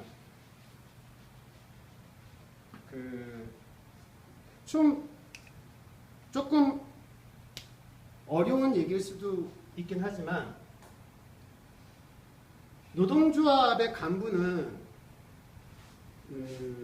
또한 조합원들을 훈련시키는 장수이기도 하다라는 거죠. 무슨 말이냐면 요 얘기를 하나씩 풀어가면서 얘기해 볼게요. 아까 노동자 계급의 자주적 결사체다라고 얘기를 할 때 계급이란 말을 굳이 쓴 이유는 뭐냐면 노동자 개개인이 아니고 노동자라는 집단성을 얘기한 거예요. 그리고 그 성격이 자본주의라는 자본가 계급에 대해서 노동자 계급이다라는 의미로 그렇게 한 건데 그러니까 이 성격을 첫 번째 규정해 보자면 첫 번째는 노동자 주체가 노동자여야 한다는 거잖아요. 노동자가 만들어야 된다. 그리고 그 구성원들이 노동자여야 한다. 이것을 우리는 계급성이라고 얘기를 하죠. 따라해볼게요. 계급성. 그렇죠. 노동자의 계급적 관점으로 바라봐야 되고 그렇게 가야 된다. 이 아까 얘기했던 것처럼 노동조합도 민주노조, 어용노조 뭐 이게 노조야 싶은 노조도 많잖아요. 과거에는 그런 노조가 많았고 우리가 70년대 노동운동사도 기회되면 했으면 좋겠는데 70년대 노동운동사가 뭐예요? 다 어용노조하고 싸운 거예요. 왜냐면 노조는 노동자가 자주적으로 결의결사해야 되잖아. 근데 아까 뭐예요?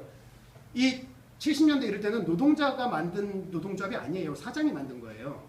왜 만들었을까요? 노동조합 못 만들게 하려고 만든 거예요. 지금은 복수노조가 허용되고 있지만 그때는 복수노조 금지 조항이 있었거든요. 복수노조가 금지이던 시절에 노동자들이 자주적으로 결의결사해가지고 노동조합 만들었습니다 해가지고 딱 설립신고하러 가면은 뭐라 그래요? 그 회사 노조 있는데요? 본 적이 없는데? 있어 서류상에. 유력노조, 어용노조. 사장이 이런 노조 많아요. 그러니까 거기에 맞서서 싸워온 게 또 특히 대표적으로 70년대 민주노조와 운동이죠. 그래 그걸 깨려고 했는데 못 깼죠. 못 깨고 지금 이제 민주노조가 요즘에는 굉장히 뭐 수적으로는 굉장히 어렵지만 자연스러운 상태가 됐죠. 아무튼 계급적으로 노동자 계급에 의해서 이루어진 이게 첫 번째 조건이겠죠. 노동조합이 그 노조가 민주노조냐 아니냐. 이 성질을 잃는다면 되게 어렵겠죠. 우리가 예를 들면 쉽게 말해 이런 거예요. 노동조합이 회사를 대변해 막 노동자 계급적이지 않고 자본가 계급적인 관점으로 막 얘기를 해. 대표적으로 박정희 정권 때 막 어느 노동조합들은 박정희의 유신의 완성을 실제 성명서에 유신의 완성을 위해 우리 근로자들은 뼈가 분쇄되도록 산업 현장에서 피땀을 흘리자라는 게 실제 제 자료에 있어요. 노동조합에서 그렇게 성명을 발표해. 이게 노동조합이에요? 아니잖아. 계급적이지 않잖아. 그렇잖아요. 지금 이 정권의 성공과 지배계급의 이윤을 위해 노동자들은 뼈가루가 되도록 일하자라고 말하는 노동조합이면 이건 계급적이지 않은 거죠. 노동자 계급의 관점이죠. 그리고 두 번째, 아까 노동자 계급의 뭐라 그랬죠? 자주적 결사체라고 했죠. 그러니까 자주적이어야 한다는 거죠. 자주적이라는 말은 무슨 말이에요? 외력에 의해서 의사결정이 너무 좌지우지되거나 하면 안 된다는 거예요. 근데 제가 말씀드렸지만 여기서 자주성이라고 하는 거죠. 왜 제가 노동자 계급의 자주적 결사체라고 했겠어요? 개별 노동자들을 의미하는 게 아니고 왜냐면 자 봐요. 예를 들면 우리가 하나생명 뭐 지부도 있고 삼성생명도 있고 한데 자 하나생명에 대해서 삼성생명은 외부예요 아니에요? 그렇죠. 그러면 예를 들면 우리가 삼성생명과 관련된 뭔가 임당토를 논의하는데 하나생명 뭐 지회장님이 이건 이렇게 합시다 저렇게 합시다 하면 개입한 거예요 아니에요? 외부가 개입한 거네. 이게 그 악명 높은 지금은 없어졌어요. 박창수 열사가 이걸로 돌아가시는데 바로 제3자 개입 금지 조항이죠. 그러니까 노동조합에 우리는 지금 이게 당연하잖아. 우리가 지금 이렇게 모여가지고 야 니네 사업장은 어때? 우리 사업장 어때? 그럼 공동요구안 만들어볼까? 당연하잖아요. 예전에 이러면 다 제3자 개입 걸렸어요. 딱 걸렸어. 하나생명이 이게 제3자인데 왜 삼성생명이 껴들어? 일로 와 하고 끌고 가요. 구속시켜버려요. 단결 못하게 하는. 네. 여기서 자주성이라고 하는 거는 뭐냐면 자주성이라고 하는 거는 그 외부라는 건 잘 들으세요. 사업장의 외부가 아니에요. 제가 뭐라고 그랬어요? 노동자 계급의 자주적 결사체라 했죠. 노동자 계급의 외부를 얘기하는 거예요. 자본가 계급. 어떤 사측의 외력이 개입돼가지고 의사결정이 이루어지는 게 아니고 노동자 계급, 같은 노동자들 안에서 의사결정이 이루어지고 이게 중요한 거죠. 자, 이게 아이러니한 게 뭐냐면 민주노조의 생명은 중에 하나가 자주성이라는 거는 자본가들도 너무 잘 알아요. 여러분 혹시 기억나세요? 박근혜 때? 박근혜가 민주노총을 공격하면서 제일 공격적으로 때린 데가 전략적으로 때린 데가 어디예요?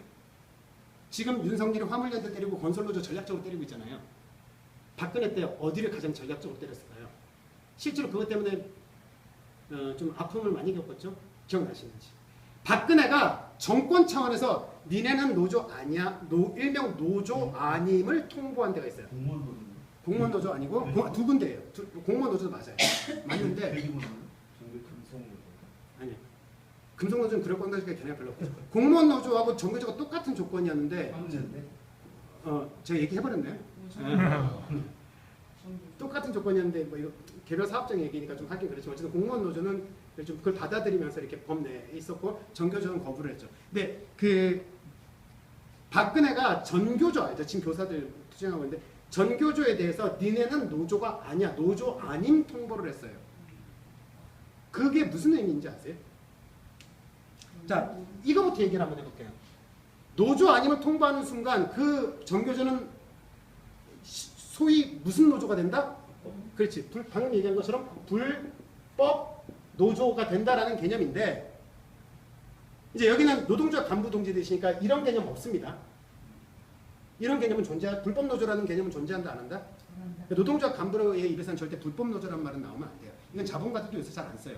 진짜 무식한 애, 죄송합니다. 이게 근데 우리나라 쓰잖아요 메뉴에. 그러니까 그 메뉴에 그놈들이 정말 아무 생각 없는 놈들일 정도인 거죠. 근데 우리는 이렇게 쓰게끔 강요돼 있어요 지금까지. 그러니까 우리한테는 불법 노조란 말이 되게 자연스럽게 나와. 이게 잘못된 건 아니지만 이제부터라도 의식적으로 요 말을 안 쓰도록 노력을 해야 된다는 거죠. 우리가. 나도 불법 노조 이 말이 자꾸 나와요. 왜냐면 이렇게 얘기하면 편하니까. 알아듣기 딱 좋잖아요. 자, 그럼 박근혜 정권이 니네 노조 아니야 라고 통보했다는 건 니네는 이제부터 그 노조는 불법 노조다 라는 프레임인데 실제로 여러분들이 관련 기사를 한번 찾아보세요. 불법 노조라고 쓴 기사는 없어요. 있나? 있을 수도 있겠다. 저쪽 막 보수 우익 얘네들은 그렇게 썼겠다. 뭐라고 썼을까요? 법의 노조. 그렇죠. 정답이십니다. 법? 왜? 노조 따라해볼게요. 시작. 법의 노조. 그러면 이 법의 노조라는 개념은 뭐냐라는 거예요. 자, 한번 여러분들한테 물어볼게요. 노동조합은 법적으로 규정받는 조직일까요? 아닐까요? 보호받는 조직. 보호받는 조직. 아니다. 자, 법이 우선일까요? 노동조합이 우선일까요? 이게 표현이 좀 우습다. 예를 들면 법은 존재하지 않는데 노동조합은 존재할 수 있을까요? 그렇죠. 당연히 있죠. 법하고 상관없이 존재했던 조직. 왜냐? 노동자들이 자주적 결사체죠. 노동자들이 스스로 결의결사해서 단체를 만들면 그게 노동조합이에요. 다만 그렇게 만들어진 투쟁들이 이어지면서 뭐가 만들어지냐면 처음에는 그런 거 없었어요. 처음엔 노동조합이 그냥 스스로 자주적 결의결사해가지고 뭐하냐 투쟁을 했어요. 여러분들 뭐 대표적으로 뭘 얘기하면 제일 쉬울까? 5월 1일이 메이데이잖아요. 네. 5월 1일이 왜 메이데이인지 아시죠? 5월 1일이 왜 메이데이? 세계 노동조합. 왜 5월 1일이 됐을까요? 맞아 3월 10일이었는데. 미국에서 5월 1일 날 네. 그 파업이 있어가지고 많은 사람들이 생각합니다. 그렇죠. 무슨 파업이죠? 헤이마켓, 네, 시카고죠. 네. 시카고 1886년도 5월 1일에 미국에서 노동자들이 파업을 해요. 투쟁을 때 시카고 헤이마켓 사건이라고 불리는 사건 중에 하나, 그 사건이 뭐냐면 그 요구사항이 뭐였어요? 8시간 노동제를 쟁취하자는 거예요.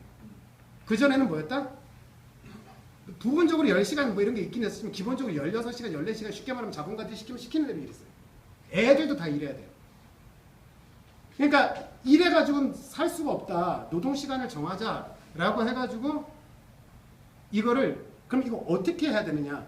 그럼 사회적 투쟁을 해가지고 이제 8시간 한다. 알았어. 8시간 한다. 딱 이제부터 지켜? 이러면 돼요? 아니죠. 사회적으로 투쟁을 해가지고 우리가 뭔가를 쟁취해 놓으면 그걸 강제할 수 있는 게 뭐겠어요? 일단 사회적으로는 법이죠. 그렇죠. 그러니까 법은 노동조합 투쟁의 사실 산물이지 법이 먼저 생겨서 법령에 의해서 노동조합이 만들어진 게 아니에요. 그러니까 법으로 이제부터 노조 만들어라잉? 이런 건 노조야잉? 이게 정해진 게 아니라는 거야.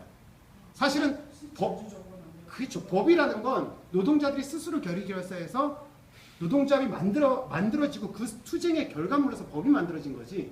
따라서 불법 노조가 아니고 노조는 법하고 상관없이 존재할 수 있고 다만 그렇게 노동조합이 투쟁해서 사회적 강제력을 띠게 만들어 놓은 법령상의 규정을 아까 보호라고 표현했는데 보호도 좋겠고 그 법에 의해서 보호되고 법에 의해서 규정이 되는 노조냐 아니냐를 따지는 거예요. 나는 법 따위 상관없어. 난 투쟁력으로 다 돌파할 수 있어. 이렇고 난 법의 노조를 자처할 수도 있겠는데 아무튼 일단은 우리 사회에서 법으로 우리 선배 노동자들이 투쟁해가지고 법으로 노동조합을 할 수 있도록 만들어 놓은 건 투쟁의 성과물이잖아요. 좋은 거잖아요. 그러니까 이거를 자본가들이 아까 메이데이 투쟁 얘기했을 때 그때 어떻게 했어요? 폭탄이 터지고 지금 처럼 그런 분위기 아니고 경찰들 군인들이 투입돼가 총으로 사람 죽이고 막 그랬잖아요. 그거 했다고 노동조합 그 투쟁을 이끌었던 지도부는 사형당했어요. 네, 바로 사형당했어요. 그러니까 파업했다고 사형당하던 시절이에요. 근데 지금은 그럴 수가 없잖아요. 왜? 그 자본가들이 이러면 안 되겠다라고 해가지고 개과천선해가지고 법을 만들어준 게 아니에요. 뭐냐? 노동자들이 투쟁을 계속하니까 그 투쟁에 밀려서 어쩔 수 없이 그들이 노동자 투쟁에 무릎을 꿇고 만들어준 게 그나마 근로기준법 같은 노동법이라는 거죠. 그리고 걔네들이 그걸 왜 했냐? 왜 했을까요? 이거라도 안 하면 무슨 일이 벌어진다? 소련처럼 되니까. 네, 1917년도에 러시아 혁명이 일어나서 노동자들이 국가를 장악해버리잖아요. 이런 일이 벌어지니까 그 옆에서 보고 있는 자본가들이 얼마나 심장 떨리겠어. 그러니까 일단 진정시켜야 돼. 뭐 이거 원하는 게 뭐야? 야 8시간 법제화해. 알았어 해줄게. 그러면 이제부터 8시간 그럼 자본가들이 그런 거 했어. 10시간 일해 이렇게 할 거 아니야. 그러면 어떻게 해? 국가가 야 너 일로 와. 8시간만 일시켜. 너 그러다 큰일 나. 라고 하면서 법으로 규정을 해주는 게 투쟁으로 만들어진 거지 법으로 이 지배계급이 정의로워서 만들어준 게 절대 아니에요.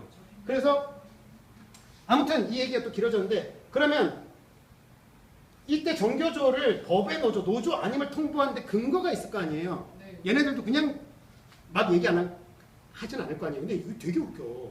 이 말을 지네들이 하는 게 참 웃겼는데 얘네가 박근혜 정권이 정교조를 노조 아니라고 통보한 근거가 뭐였는지 혹시 아시는 분? 이런 이유를 들면서 노조 아니라고 통보했어요. 기억나시나요? 응? 교사는 노동자가 아니다. 아니 그럴 거면은 그건 진작에 한 20년 전에 이미 결판 난 거예요. 그 정교조가 물론 특별법으로 되어 있죠. 예, 정교조라는 노동조합은 이 우리 특수고용직도 굉장히 여러 가지 이런 논란들이 있지만 교사 공무원은 원래 노동조합을 법적으로 규정하는 최상위 조항은 헌법에 있죠. 단결권, 단체 교섭권, 단체 행동권에 의해서 규정받는 거잖아요. 근데 노동조합이면서 어쨌든 정권에서 알았어 노동조합 맞아 법적으로 인정해 줄게 라고 하면서도 이게 노동조합이라고 볼 수 있는지 없는지 모르는 애매한 이게 뭐냐? 노동 3권 중에 하나가 빠진 노동조합이 있어요. 그게 공무원 노조하고 정교조예요. 뭐만 빠졌을까요? 단체 행동권이 빠져. 그치, 단체 행동권이 빠져 있어. 단결권하고 좋아. 단결권은 노조 만들 권리예요. 교섭권은 노조를 만들었으니까 야 사장 나와봐. 나 나가기 싫은데 이러면 안 된다라는 거야. 교섭은 나가야 돼 무조건. 안 나가면 법에 걸려요 사장이. 그러니까 자 봐요. 얼마나 자본가 입장에서는 교섭 나가기 싫겠어요. 안 나가고 싶지. 나가면 또 들어줘야 되고 힘에 밀리고 해야 되니까 안 나가고 싶은데 나오는 이유는 뭐다? 법이 그렇게 돼 있어요. 나오라고. 안 나오면 그 사장이 처벌받는다는 거야. 그렇죠? 그러니까 얘네들은 뭘 찾겠어요? 안 나갈 구실을 찾겠죠. 그게 대표적인 게 뭐예요? 내가 니네 사장이 아니면 되는 거잖아. 그래서 간접고용, 그 다음에 특수고용. 야, 난 네 사장 아니야. 나 교섭 나갈 의무 없어. 라고 하는 거잖아요.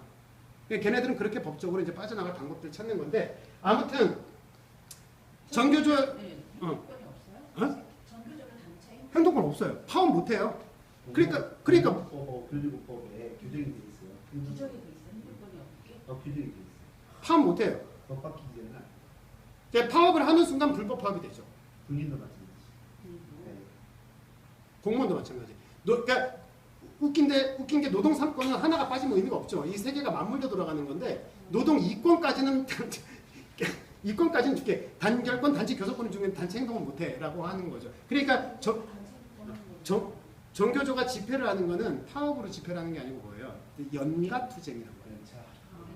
그래서 휴관예고가 근데 자 여러분 알겠지만 법은 이런 거를 이제 흔히 법에서는 법률적인 용어는 법기술의 한계라고 얘기하는데 법은 조항만 딱 문구만 보면 야 요게 약간 이렇게도 해석할 수 있고 저렇게도 해석할 수 있는 게 많아요. 이게 법기술의 한계인데 따라서 유권 해석 뭐 이런 게 들어가잖아요. 그러니까 이 법을 어떻게 해석하느냐의 문제잖아요. 그러니까 판사가 존재하고 변호사가 있고 막 그런 거잖아요. 그러니까 웃긴 게 뭐냐면은 뭘 해도 불법하면 만들 수 있어요. 뭐 어떤 걸 근거를 들어서 예를 들면 정교조가 파업 못해. 그러니까 파업권이 없어. 그러니까 어떻게 해요? 연차 휴가 내서 집회를 해. 근데 뭐라 그러겠어요? 정권에서는 사실상 단체 행동이야. 이 연가는 연가의 형식을 취했지만 뭐다? 사실상 파업이다. 그래서 불법 파업이다. 이렇게 해버리면 그냥 해요, 걔네들이. 그러니까 우리 노동운동 진영이 힘이 있으면 그런 짓 못하겠죠. 그렇지만 노동운동이 힘이 없으면 뭐든 어떤 거든 노동자들의 파업을 다 불법으로 만들 수 있다는 거죠. 아무튼 그래서 얘기가 좀 길어졌는데 자, 이 박근혜 정권이 전교조를 법의 노조로 한 거의 근거는 자주성을 해쳤다는 거예요. 뭘로 자주성을 해쳤다 그럴까요?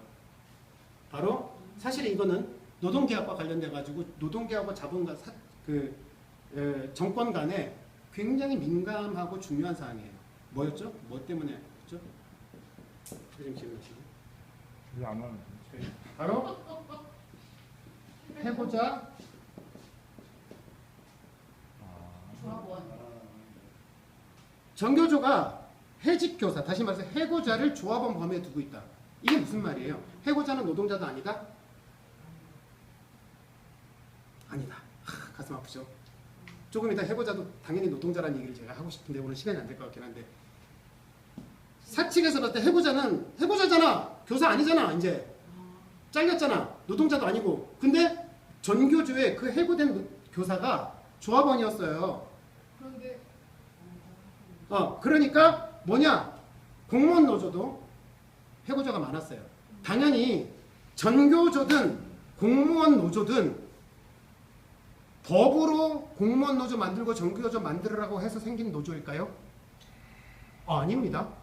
법은 절대로 만들지 말 못한다라고 돼 있었어요. 근데 전교조하고 공무원 노조 어떻게 생겼어요? 웃기지마 하고 파업해서 만들었어요. 불법 투쟁을 해서 만든 거예요. 그러니까 여러분들이 아는 민주노조 투쟁의 역사는 다 불법 투쟁의 역사예요. 합법적인 테두리 안에서는 절대 못해요. 그러면 지금은 어떻게 그 조직이 불법이 아닌가요? 예, 아니에요. 투쟁을 해가지고 걔네들이 알았어 하고 투쟁에 밀려서 법을 만들었어요. 예를 들어 대표적인 예 하나 더 들어드릴까요? 한 4시간 만에 법을 바꾼 케이스? 한국에서? 다음에 해주신다요. 그래야 되겠다. 네. 그건 다음에 얘기할게요. 5시 반에 끝내야 되니까. 아무튼 해고자가 조합원에 있다는 건 뭐냐? 노동조합은 노동자들이 자주적으로 의사결정을 해야 되는데 조합원은 뭐를 가지고 있어요? 조합원은 의사결정에 권한이 있잖아요. 대의원이 될 수도 있고 조합원 총회에서 내가 한 표 행사할 수도 있고 그렇다는 건 뭐다? 노동조합 운영에 영향을 끼친다 안 끼친다? 끼친다. 그럼 노동조합은 자주적으로 운영돼야 되는데 왜 해고자인 외부인이 의사결정에 결정을 끼치면 자주성이 훼손된다가 박근혜 정권의 근거였어요. 웃기죠? 왜 지네가 그런 얘기를 해? 우리가 조합원 하겠다는데 왜? 걔네들도 노동자분 자주적이어야 된다는 거 아는 거예요. 법령에도 명시되어 있어요. 자, 그러니까 이거 초미의 관심사인데 걔네들은 노동법 계약하면서 진짜 밀어붙이고 싶어 하는 게 뭐겠어요? 해고자의 조합원 범위를 인정하지 않는 거. 그러면 노동조합 깨기 되게 쉬워요. 노동조합 만들어. 무슨 이유를 들어서든 일단 잘라. 그럼 이 사람은 조합원 아니죠? 그럼 위원장 될 수 있어? 안 돼요? 안 돼요. 그냥 사측이 교섭 요구해. 위원장이 해고자야. 너 해고자인데 내가 왜 나가? 넌 조합원 아니잖아. 이렇게 하는 거예요. 그러니까 걔네들 이거 너무 하고 싶은 거죠. 자본가들은. 노동법 계약을 이렇게 하려고 늘 호시탐탐 노리고 있죠. 아무튼 이거 바로 자주적으로 결의를 써야 되는데 어쨌든 전교조는 거부했어요. 해고자는 우리 조합원이 맞다라고 맞서 싸웠는데 결과는 어떻게 됐을까요? 박근혜 정권 때는 그래서 노동조합이 꽤 단협이 무력화되고 간부로 나왔던 사람들 다 학교로 복귀하라고 그랬어요. 안 가면 뭐다? 그 출근 안 하는 거 뭐라 그래 갑자기. 예, 결근이 돼가지고 그냥 아웃되는 거예요. 무단 결근이 돼. 그거를 감수하면서 노동조합을 지켜낸 동지들이 있으면서 지금은 전교조가 다시 법적 지위를 찾았죠. 몇 년 만에. 예, 그러니까 이게 잘못된 거다 해가지고 법정 싸움을 해가지고 아무튼 그런데 여기서 걔네들이 정권과 자본도 웃기게 자주성을 얘기하고 있다는 거예요. 너희들은 자주적 해고자가 있어서 자주적이지 못해서 노조가 아니야 라고 이런 식으로 하여튼 근거를 들어서 한다는 거죠. 자, 그리고 여기까지만 얘기를 하고 오늘 좀 끝내야 될 것 같은데 그러면 세 번째의 민주노조를 결정짓는 요소 물론 엄청 많겠지만 첫 번째 계급적이어야 되고 두 번째 자주적이어야 되고 세 번째 뭘까요? 민주적. 그렇죠. 우리가 민주노조잖아요. 바로 민주성이죠. 따라해볼게요. 민주성. 민주성. 당연히 노동조합은 공적 조직으로서의 의사결정 체계를 갖추고 있죠. 모든 노동조합의 공통적으로 의사결정 체계에는 위에 뭐가 있어요? 조직도 보시면 총회가 있죠. 총회. 그 다음에 대체로 뭐가 있죠? 대의원대회. 뭐 이런 식으로 쭉쭉쭉 내려온단 말이에요. 그러니까 운영이 그 노동조합의 운영이 독단적이거나 절차가 민주적이지 못하면 그것도 민주노조라고 보기 어렵다. 민주노조가 아니다라는 건데, 자, 이 민주성과 관련되어 가지고 다음에 좀 깊게 얘기해 봤으면 좋겠어요. 왜냐하면 우리가 아는 일반 민주주의하고 또 우리 노동조합의 민주주의가 또 다른 면이 있어요. 그건 나중에 얘기해 보도록 하고, 이 민주성은 너무 중요하죠. 좀 안타까운 얘기를 하자면 가장 피부에 와닿는 최근 일, 엊그제 있었던 일이 뭐예요? 왜 한숨을 쉬세요? 뭔지 아셔서? 네. 답이 없어. 아니 그러면 안 돼. 답을 내자고 지금 얘기를 하는 건데. 네, 좋아요. 자, 엊그제 있었던 민주노총에 뭐 있었어요? 대의원대회 있었잖아요. 자꾸 민주노총 얘기를 많이 하게 될 수밖에 없는데, 대의원대회 있었는데 그것과 관련해서 직권상정, 뭐 여기도 뭐 설명하시는 거 물어보면 안 되나? 그 직권상정 하려고 그러니까 그러니까 위원장이 대의원대 중집 무시하고 무시라는 표현 좀 취소할게요. 중집 무시 아닙니다. 취소. 중집에서 합의가 이루어지지 않았는데 그걸 위원장이 대의원대 직권 상정하겠다 이렇게 해가지고 사람들이 막 안 된다라고 했잖아요. 법은 있잖아요. 그렇게 할 수 있도록 돼 있잖아요. 그러니까 뭐냐면 직권 상정이라는 권한이 있기는 있죠. 자, 여러분 이런 거잖아요. 대통령이 여러분들 지금 노조법 2, 3조 관련된 투쟁을 우리가 하고 있는 우리 직접적인 문제잖아요. 노조법 2, 3조 투쟁하고 있는데 국회에서 노조법 2, 3조가 개정이 된다 하더라도 다 얘기하는 게 뭐예요? 윤석열이 당연히 거부권 행사 안 하려나? 그러니까 사람들이 하는 말은 뭐 대통령의 거부권이 있다 한들 사실은 그거를 그렇게 행사하는 권한이 아니라는 건 거죠. 그게 민주주의적인 어떤 의식이잖아요. 그러니까 아무튼 이거는 민주적이지 못하다라는 문제 제기가 되면서 어쨌든 그게 뭐 여러 경로를 통해 가지고 좀 이렇게 해소가 됐다고 일단 말씀을 드리고, 근데 이 민주적인 절차라는 건 매우 중요하죠. 참고로 지금 철도 파업하고 있으니까 철도 얘기할게요. 철도가 원래 한 반세기 동안 한국의 대표적인 어용노조였던 거 아시나요? 네. 예, 그러다가 2000년대에 민주화되는데 저는 철도노조 민주화될 때 그 철도노조 사무실 분포를 제가 손으로 돌리고 사무실 들어갔어요. 그때 너무 뿌듯했었는데 그때 먼저 가셔야 되는. 네네. 요거까지만 얘기하고 끝낼게요. 근데 그때 철도노조가 어떻게 민주화되는지 아세요? 그 위원장이 삼중 간선제였어요. 그러니까 위원장이 그 철도노조 위원장이 삼중 간선제였어요. 그러니까 예전에 전두환이 대통령이 할 때하고 똑같은 거예요. 그 뭐지 대통령 무슨 위원회? 그러니까 뭐냐 그거를 조합원들이 노동조합 위원장이 삼중 간선제라는 건 사실 조합원들의 뜻하고 상관없이 위원장 된다는 얘기예요. 회사가 시키면 된다는 거예요. 아무튼 이게 위원장으로서의 노동조합의 위원장으로서의 이 자격이 되는 건지를 법적으로 따졌고 법에서는 뭘 어떻게 판단을 해줬냐면은 당연히 노동조합 위원장으로서 법적으로 효력이 없다라는 삼중 간선은 없다라고 판결이 나오는 순간 조합원들이 다 노동조합으로 몰려갔어요. 야 이제 너 위원장 아니야 시켜 내려와 하면서 힘으로 밀고 들어갔어요. 법에서 판결 나왔으니까 너 위원장 아니야 이제 대표성 없어. 민주적이어야 된다는 거죠. 직선을 해야 되고 진짜 민주적 의사결정에 따라 가지고 위원장이 뽑혀야 되고 한다는 거예요. 자, 그래서 오늘은 여기까지만 좀 두서없이 얘기를 하긴 했지만 동지들이 처음에 앞서 얘기했던 그런 왜 우리가 노동조합이 이렇게 욕을 먹을까? 그거는 사실은 안타깝지만 숙명으로 받아들이고 활동해야 된다. 왜냐하면 이 사회가 자본주의 사회에는 어쩔 수 없다. 근데 대신에 그런 거잖아요. 역사는 이와 얘들을 바꿔야지. 역사는 전혀 그렇게 왜냐하면 기억 안 나세요? 저 어렸을 때는 학생운동하고 이런 사람들을 사회 악이었고 내 주변에 어른들이 다 욕했어요. 저 새끼들은 공부 시켜놨더니 부모들이 피눈물을 흘리고. 근데 지금 뭐가 돼 있어요? 지금은 민주화의 영웅이 돼 있잖아요.